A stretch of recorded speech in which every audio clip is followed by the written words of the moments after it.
There are several key factors in our success, and I'm going to share them with you because actually they apply to every single business person in this room. So the key factors are the product itself, branding and design, PR, and for us, very importantly, as with the others, the ethics which underpin our brand. And, they're not rocket science, but actually you don't necessarily have to reinvent the wheel to have a successful business. You have to do some things very, very well. Then we had to create the brand. And believe it or not, the global brand that you know today began one rainy Saturday night in bed on the Portobello Road. And we played with all sorts of names. I think I can safely say if we had gone with Organichoc, Ecochoc, Biochoc, I would not be in the British Library this evening. But we thought we should have something that sounded like an old-fashioned English confectionery company. Brand like Callard and Bowser, Barker and Dobson, Charbonnel and Walker, Fortnum and Mason. So we were green because we were organic. We were black because we had the darkest chocolate on the market at the time. I put an ampersand in the middle, and we sounded like we'd been around since 1876. And basically, the minute I said it, I knew we had it. It just pushed all the right buttons. We'll start with products, since obviously in the case of chocolate, that's the sexy bit. It really was the best chocolate that I'd ever eaten. And like most women, I'd probably eaten quite a lot of chocolate by that point.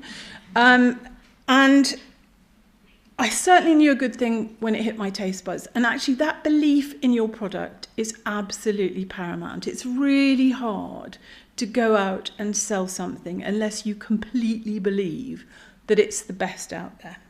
In terms of PR, the very first thing that we did was send a press release to just about anybody I could think of in the foodie world, in the magazine world, and newspaper world. So restaurateurs, chefs, we got it out there.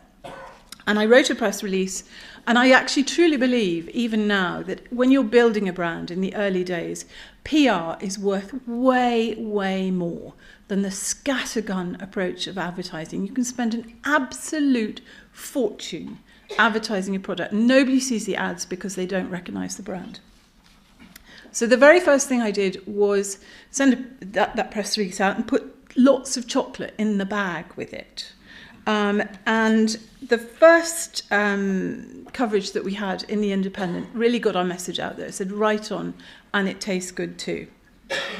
And giving that product away was really, really important, because we genuinely believe that one square equals 1,000 words. And every opportunity we had along the way to give our chocolate away, to put it on seats at film premieres, to put it in goodie bags, to do trade fairs, green fairs, the Good Food Show, everything.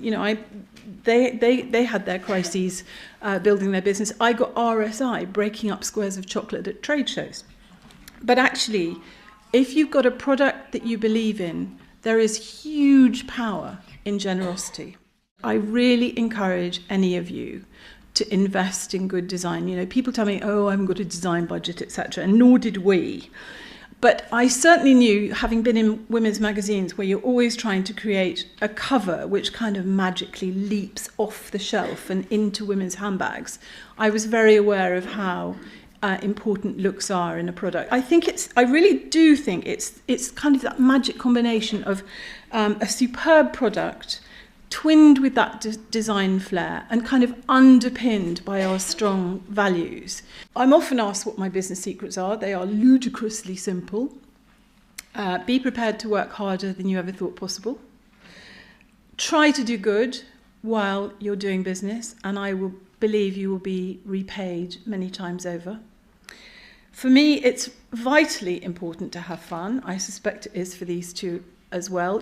Take your sense of humour to work because you're really going to need it. I like nothing more than the sound of laughter in the office. It just tells me everyone's having a good time and wants to come to work. I prefer not to hear it behind me, but Make your staff feel like part of a team. Once upon a time, people used to send their staff on assault courses and things to build morale. But actually, I really like companies that do something like getting their staff involved in planting a guerrilla garden or some kind of CSR activity, painting a homeless shelter, something like that.